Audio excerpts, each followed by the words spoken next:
children. In today's video, we are going to read chapter 1 Environment from class 7th Geography. Environment से आप क्या समझते हो? जो भी चीज़ें हम अपने चारों तरफ देखते हैं, चाहे वो प्लांट्स हो, एनिमल्स हो, ह्यूमन बींग्स हो, बिल्डिंग्स हो, रोड्स हो, माउंटेन्स हो, वो सब हमारे एनवायरनमेंट में आता है। तो इस लेसन की कुछ चीज़ें तो आप पहले अपनी क्लास 6 में पढ़ चुके हैं और कुछ नई चीज़ें नए तरीके से आप इस चैप्टर में पढ़ेंगे। तो चलिए शुरू करते हैं हम। लेसन की शुरुआत में ही क्लास में रवि अपने टीचर से पूछता है कि एनवायरनमेंट क्या होता है। तो टीचर उसे जवाब देती हैं, whatever you see in your surroundings, जो भी तुम्हें अपने सराउंडिंग्स में दिख रहा है। सराउंडिंग्स क्या होता है? चारों तरफ की चीज़ें जो हमें चारों तरफ से घेरे हुए हैं, वो चीज़ें हमारे सराउंडिंग्स कहलाती हैं। तो रवि ने सोचा कि इसका मतलब ये कि जो स्कूल बिल्डिंग है, टेबल्स है, चेयर्स है क्लासरूम में, जो ओपन फील्ड है, वो रोड है, गार्बेज कूड़ा है, मेरे फ्रेंड्स हैं, ये सब के सब एनवायरनमेंट का हिस्सा हैं। टीचर ने कहा, हाँ बिल्कुल सही, ऐसा ही है। कुछ चीज़ें तो नेचर ने बनाई हैं, जिनमें माउंटेन्स आते हैं, रिवर्स, ट्रीज, एनिमल्स, और जो ह्यूमन बींग्स हैं वो भी इसी में आते हैं, गॉड ने बनाए हैं। कुछ चीज़ें लोगों ने बनाई हैं, जिनमें roads, cars, clothes, books, buildings, कुछ मैन मेड चीज़ें हैं, कुछ नेचर मेड चीज़ें हैं। जिन्हें नेचर ने बनाया वो नेचुरल थिंग्स कहलाती हैं, और जो मैन ने बनाई हैं वो मैन मेड थिंग्स कहलाती हैं। तो इस तरीके से अब आपको करना क्या है कि आपको लिस्ट बनानी है, जिसमें कि नेचर की क्रिएशन क्या है। क्रिएशन का मतलब सृष्टि, रचना, क्या क्या रचना करी नेचर ने, और ह्यूमन बींग्स ने क्या क्रिएशन किया। तो ये चीज़ें आप अपने घर में देखिए, होम में बेड है, बिल्डिंग है, डोर है, टीवी है, मोबाइल है, ये सब चीज़ें पीपल ने बनाई हैं, तो ये मैन मेड हो गई, मेड बाय ह्यूमन बींग्स। और नेचर की बनाई हुई आपने देखा, ये अर्थ है, स्काई है, एयर है, वाटर है, ये सब के सब नेचर ने बनाए हैं। आप देखेंगे बहुत सारी चीज़ें आपको ऐसे मिल जाएंगी। तो एनवायरनमेंट की डेफिनेशन के रूप में आप ये भी लिख सकते हैं जो यहाँ दिया है, environment is our basic life support system. Environment होता है जो हमारे लाइफ को सपोर्ट करे, जिसकी वजह से हम जीवित रहें। उसमें क्या क्या आता है? एनवायरनमेंट से हमें एयर मिलती है जिसमें हम सांस लेते हैं, वाटर मिलता है जो हम पीते हैं, फूड मिलता है जो हम खाते हैं, ये लैंड मिलती है जिस पे हम रहते हैं। तो ये सब के सब किसके द्वारा बनाए हुए हैं? नेचर के द्वारा। लेकिन मैन क्या करता है? उसको मॉडिफाई करता रहता है, चेंज करता रहता है। कैसे? कभी कभी तो गलत चेंज करता है। कार में से जो फ्यूम्स निकलती है उससे एयर पोल्यूट हो जाती है। वाटर जो पोर्ट में कलेक्ट करते हैं, इकट्ठा किया जाता है, उसमें जैसे रिवर्स में गार्बेज डाल देते हैं तो वाटर पोल्यूट हो जाता है। फूड को वेसल्स में सर्व करते हैं, लैंड को फैक्ट्री बनाने के लिए यूज़ करते हैं।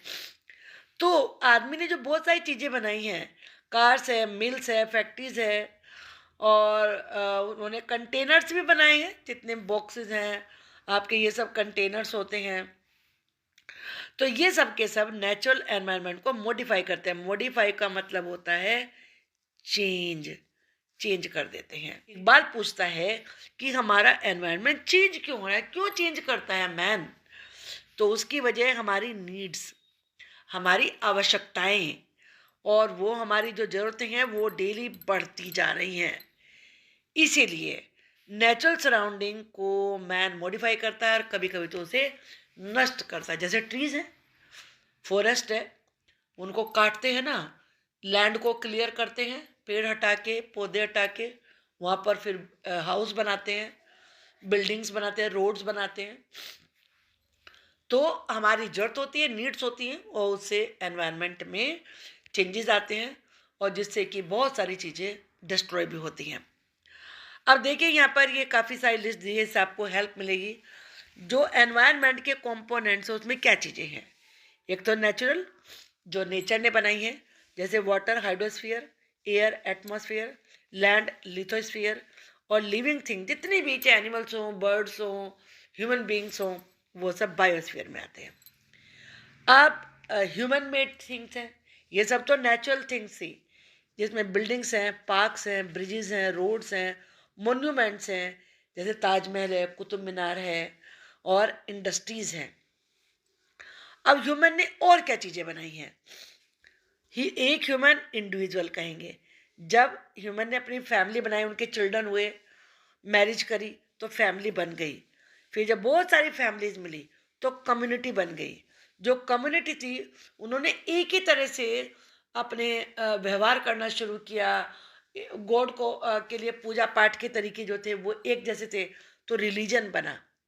फिर एजुकेशनल, बच्चों को एजुकेट करने के लिए स्कूल एजुकेशनल, रोजी रोटी कमाने के लिए इकोनॉमिक, क्योंकि वहाँ से मनी मिलता है।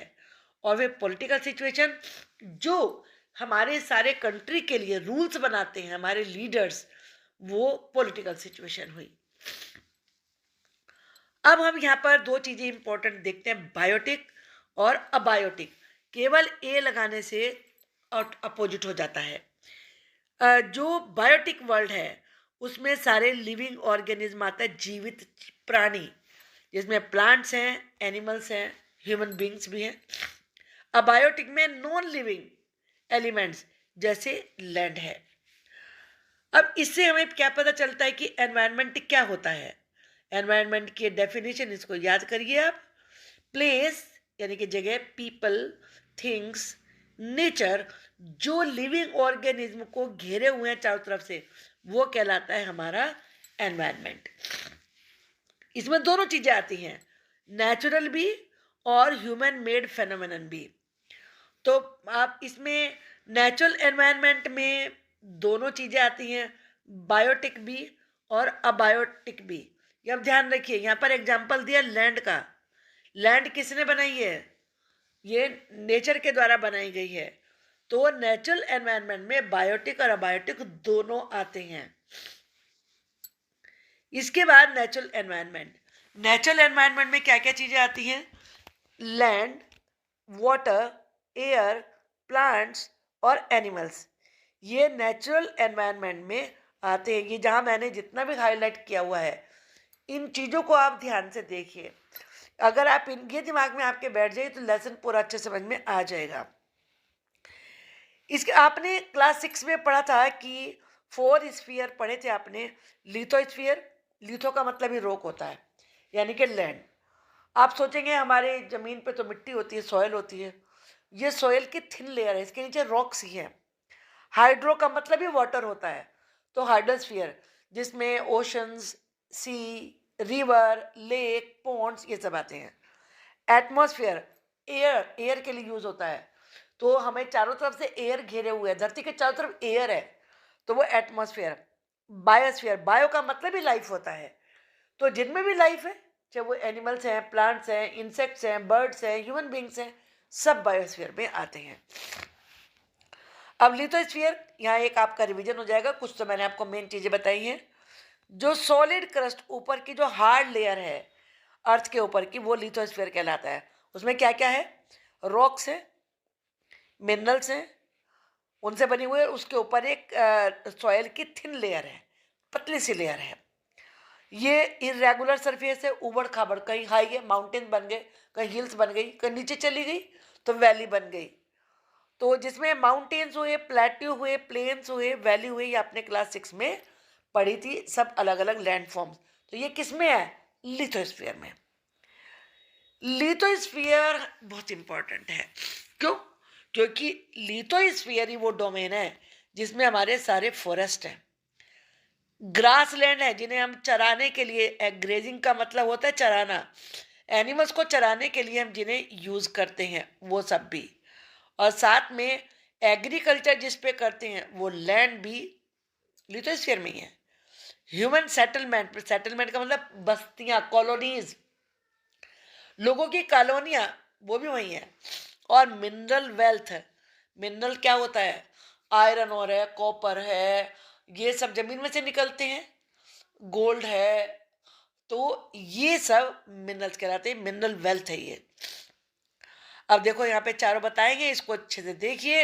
ये एटमॉस्फेयर, एयर जिसमें एरोप्लेन चल रहा है, बायोस्फीयर जितने भी जीवित प्राणी हैं, वाटर जिसमें ये सब चल रही हैं, जैसे शिप है और स्नेक्स भी होते हैं, हाइड्रोस्फीयर, और ये लिथोस्फीयर यानी कि जो लैंड है। तो ये चारों स्फीयर आपने यहाँ पर देख लिए हैं। जितनी बार देखोगे दिमाग में बातें ना सेट हो जाती हैं आपके। अब जो वाटर का डोमेन है, अभी आपने देखा भी, हाइड्रोस्फीयर कहलाता है। इसमें बहुत सारे वाटर के सोर्सेज हैं। कौन कौन से सोर्सेज हैं? रिवर, लेक, सी, ओशंस वगैरह। और ये वाला जो स्फीयर है, हाइड्रोस्फीयर, ये सभी लिविंग ऑर्गेनिज्म के लिए जरूरी है। एनिमल्स भी वाटर ड्रिंक करते हैं, ह्यूमन बींग्स भी करते हैं, ट्रीज को भी चाहिए, सबके लिए वाटर चाहिए। फिर है एटमॉस्फेयर। एटमॉस्फेयर एयर की पतली सी थिन है जो धरती के चारों तरफ है। और जो ग्रेविटेशनल फोर्स है अर्थ की, यानी कि ग्रेविटेशनल फोर्स का मतलब अपनी तरफ धरती की जो अपनी तरफ खींचने की ताकत है, वो कहलाती है ग्रेविटेशनल फोर्स। और वो ही एटमॉस्फेयर को पकड़ के रखती है।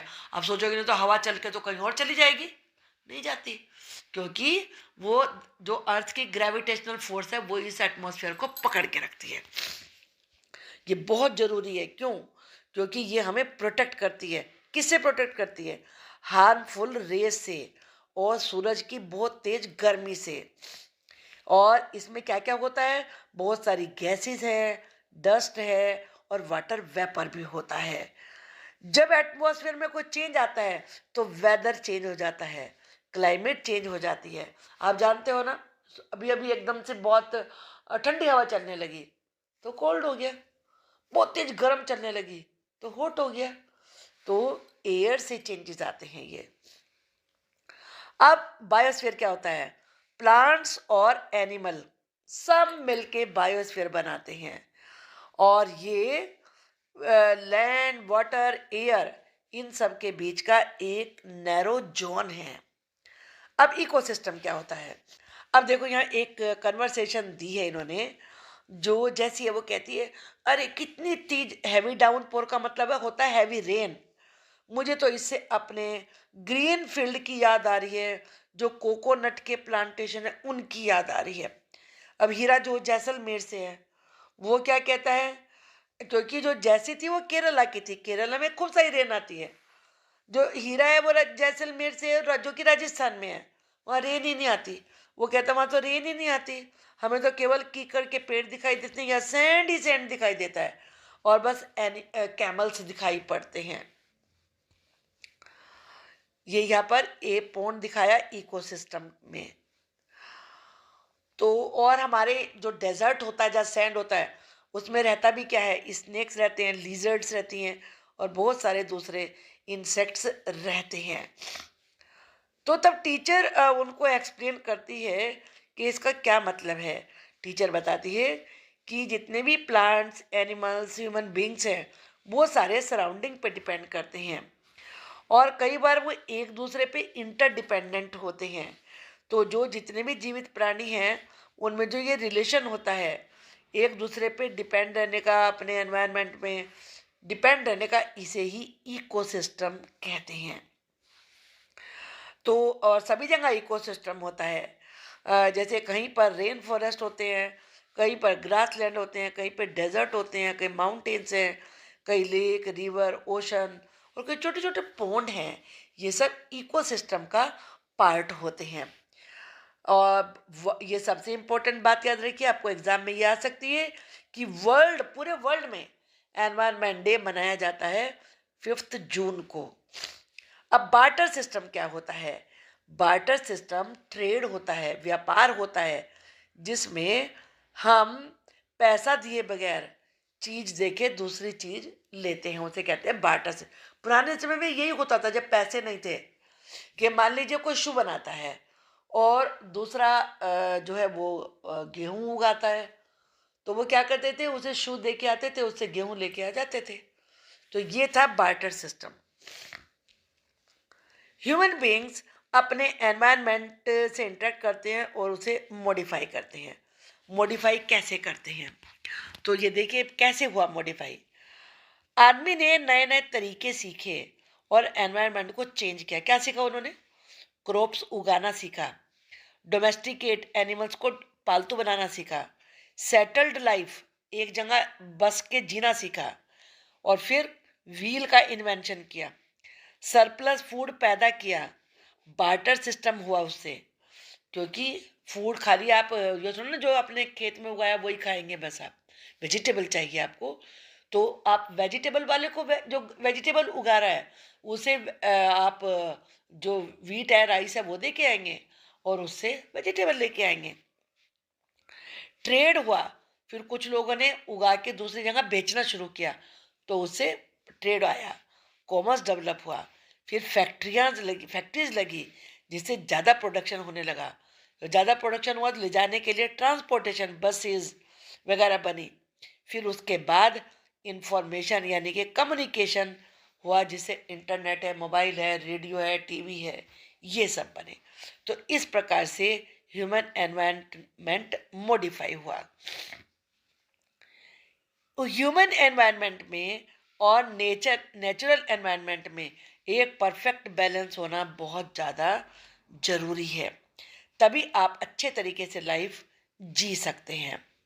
तो आपने ये लेसन अच्छी तरह समझ लिया होगा। बड़ी इंपॉर्टेंट चीज़ें हैं जो आपको आगे तक काम आएंगी, 10th तक भी काम आएंगी। तो इनको अच्छे तरह से याद करिए, और क्वेश्चन आंसर्स के लिए मैं दूसरी वीडियो बनाऊंगी। You wait for that. Till then, bye bye.